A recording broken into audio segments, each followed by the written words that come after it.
Hello. We are going to continue our little Bible study and treasure hunt in the book of Proverbs today.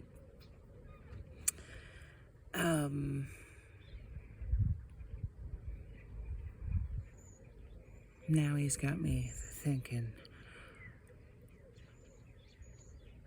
We are reading the Bible as if it is the greatest literary masterpiece ever written, and the author is God.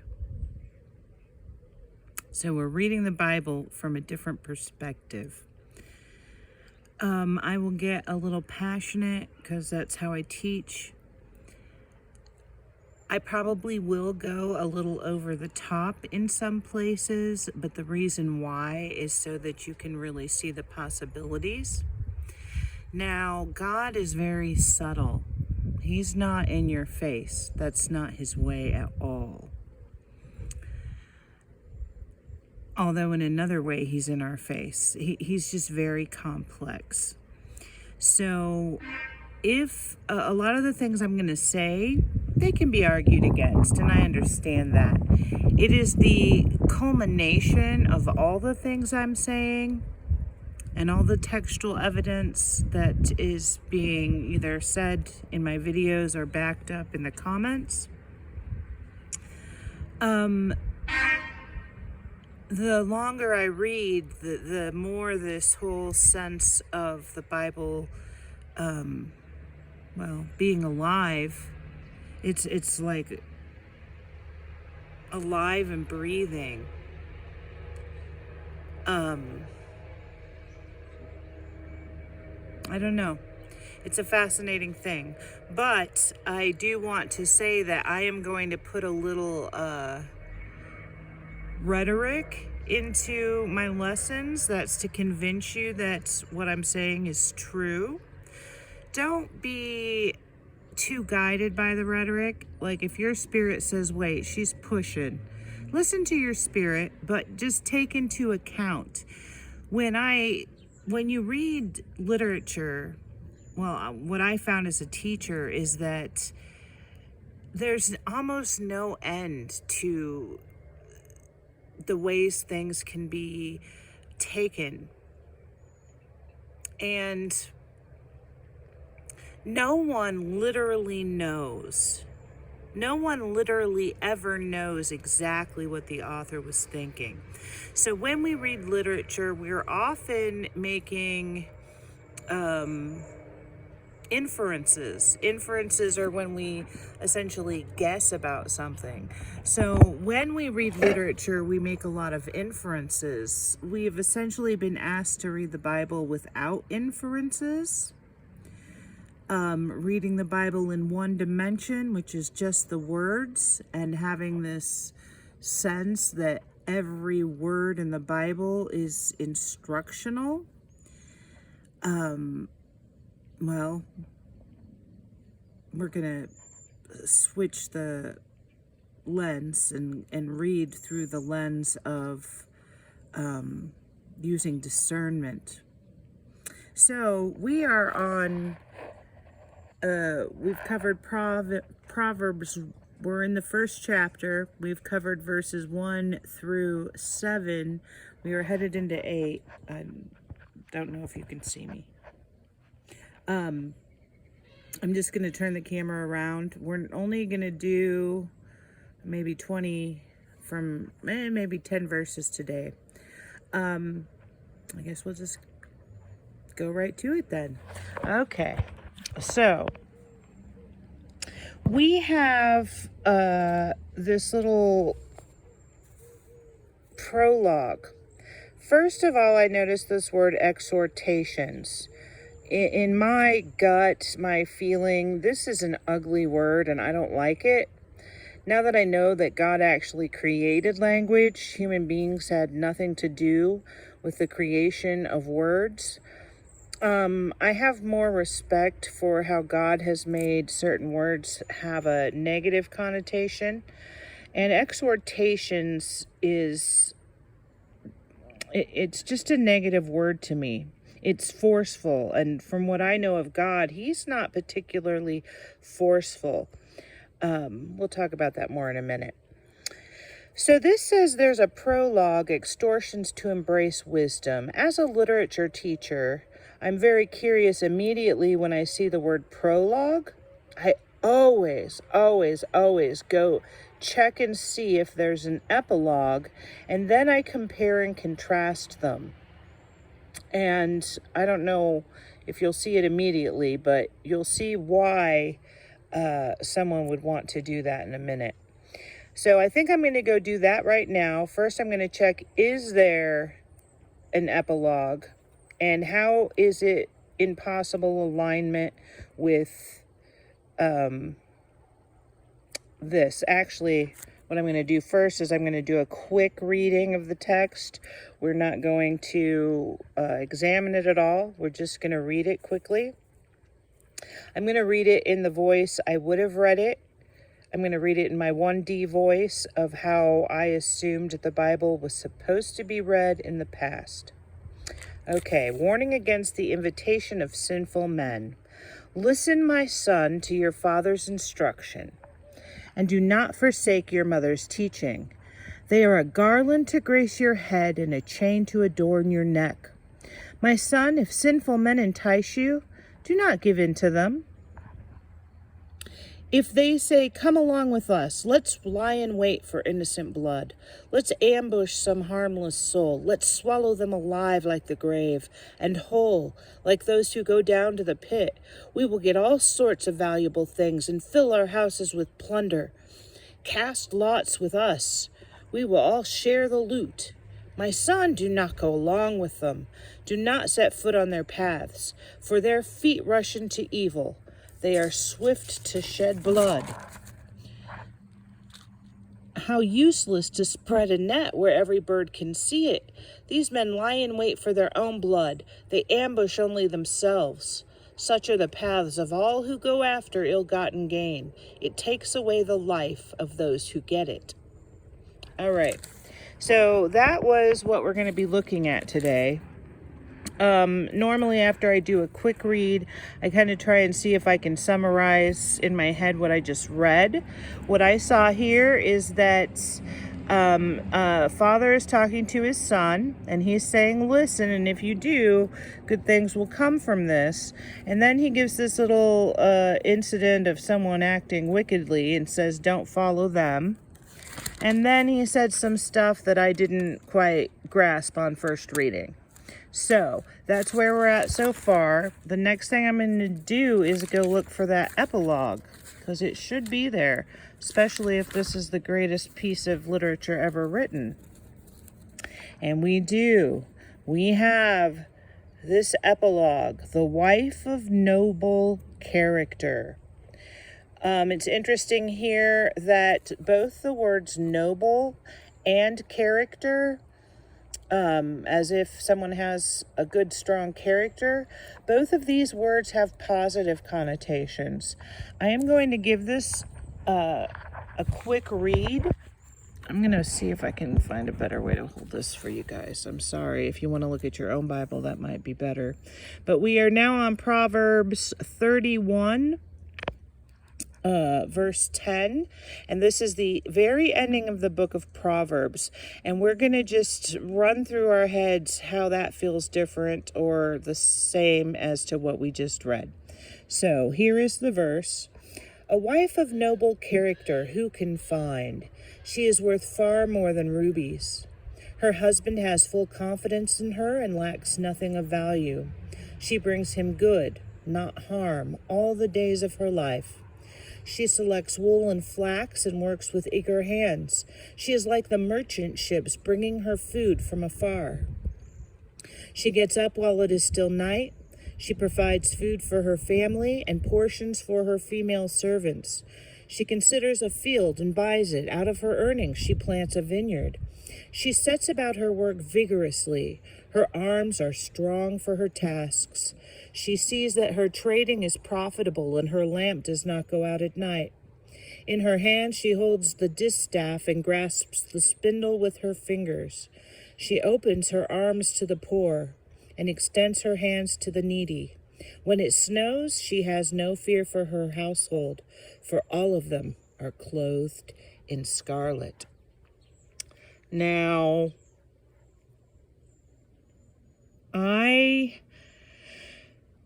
can't really say what the prologue felt like yet, because I haven't explored it, but I know what this feels like.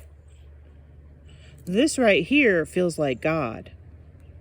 This right here feels like a dance instructor once told me that amongst a group of people that's walking down the street, she can tell if one's a dancer by the way the person carries themselves. This piece of literature right here carries itself with integrity and hard work and honesty and kindness. It's profound. It's like, you wish you had a wife like this, you wish you had a mother like this, or you wish you were a wife like this. So that is our epilogue.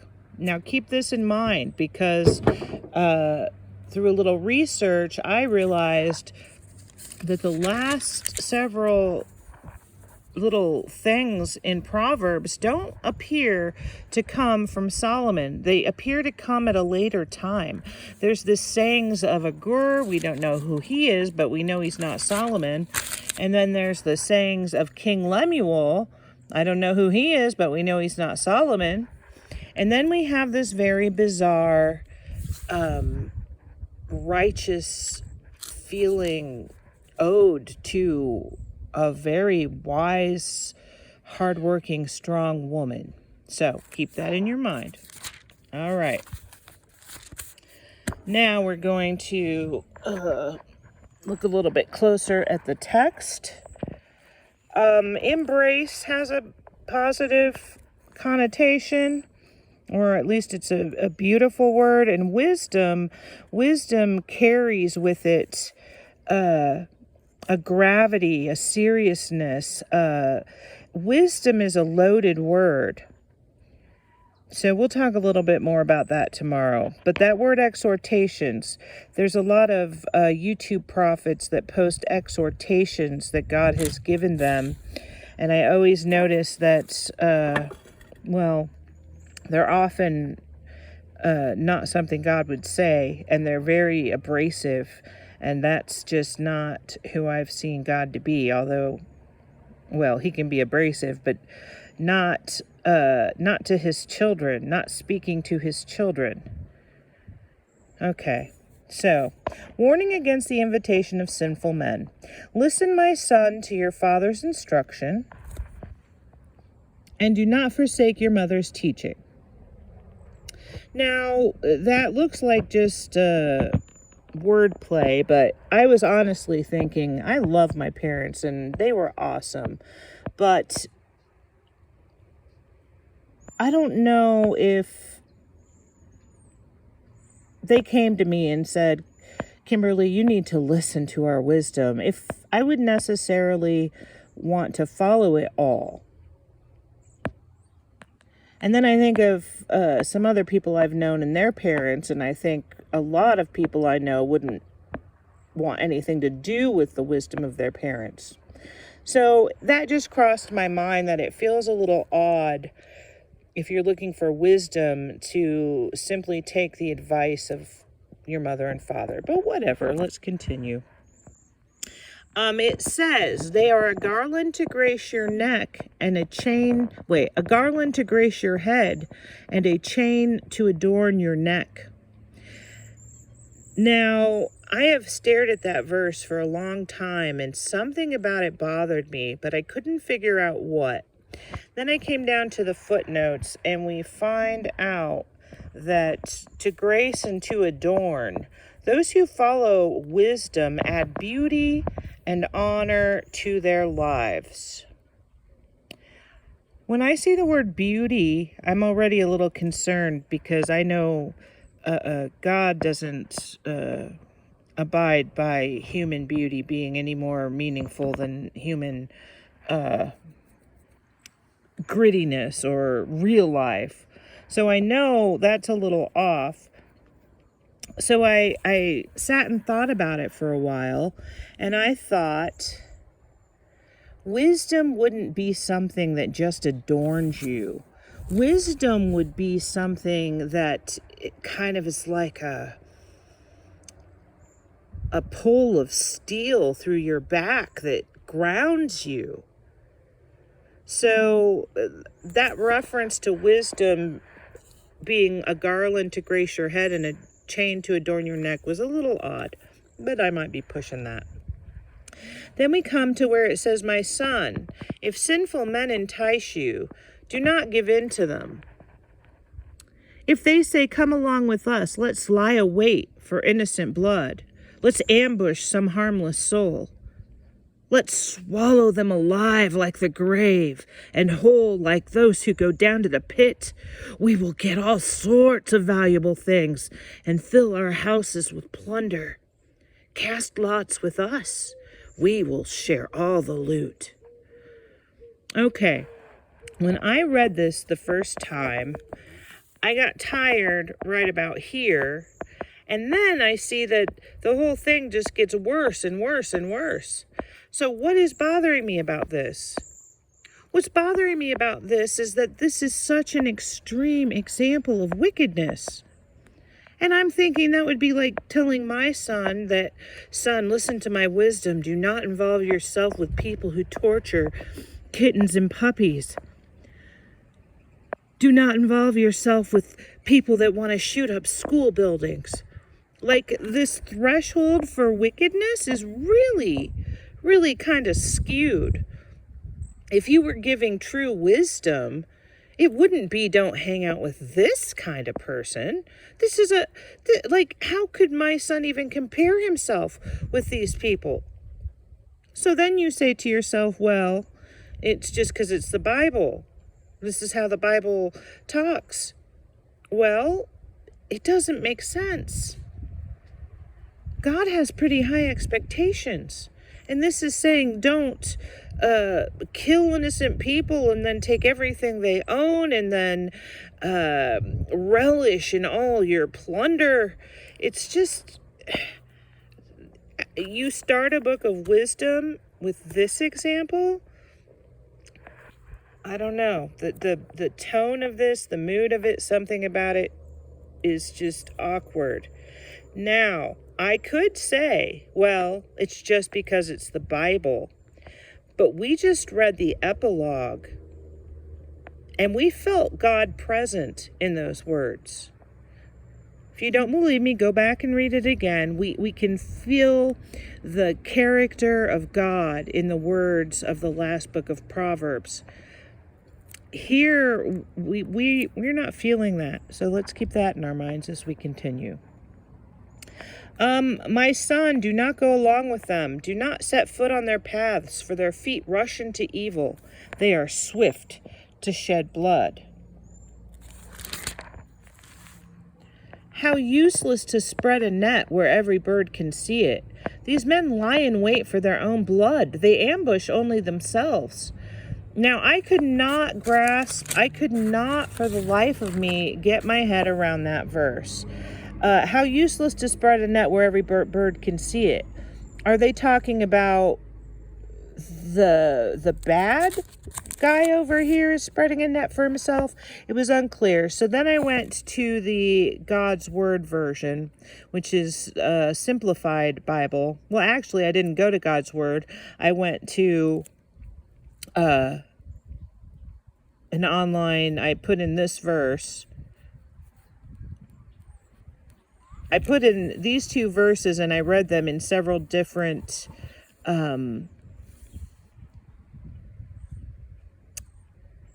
what's that word?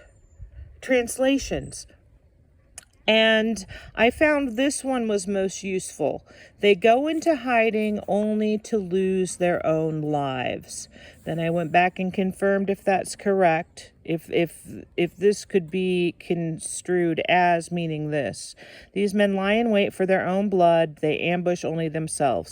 They go into hiding only to lose their own lives.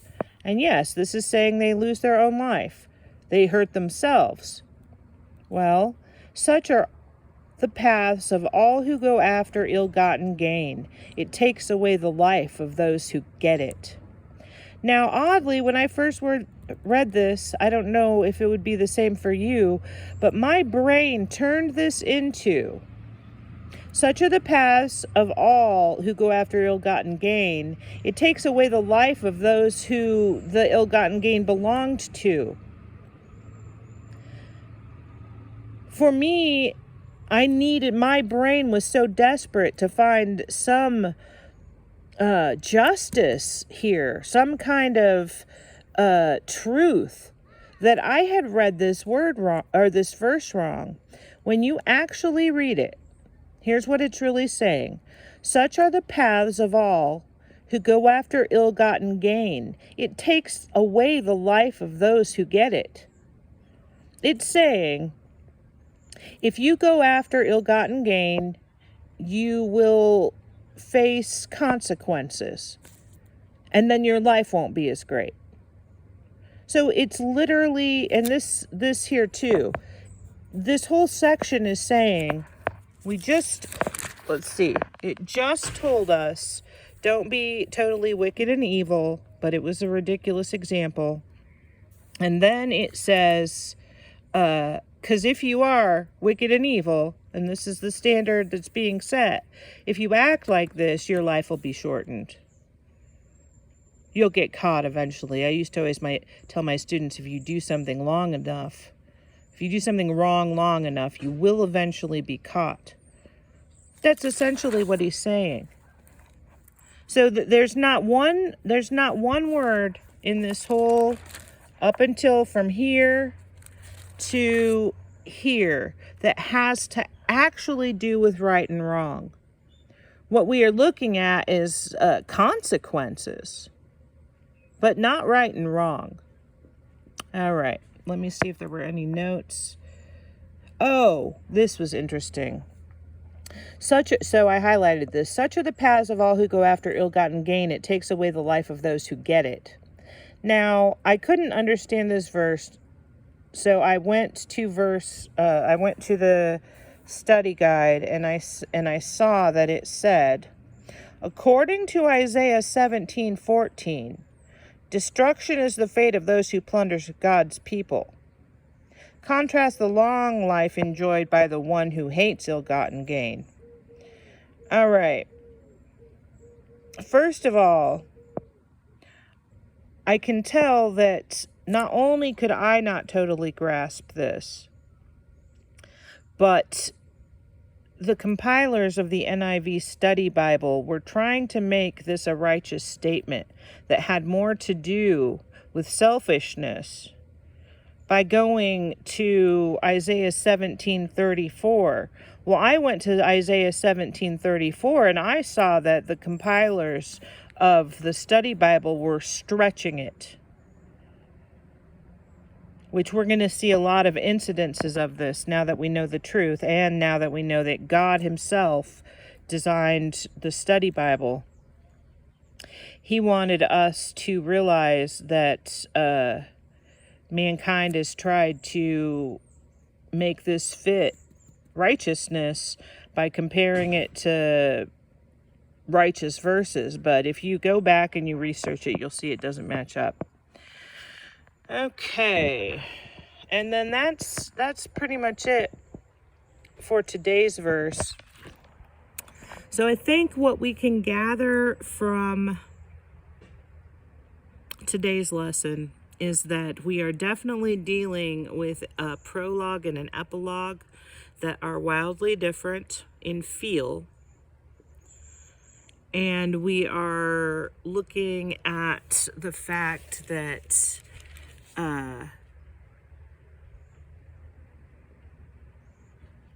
there's a problem with the narrator's definition of wickedness.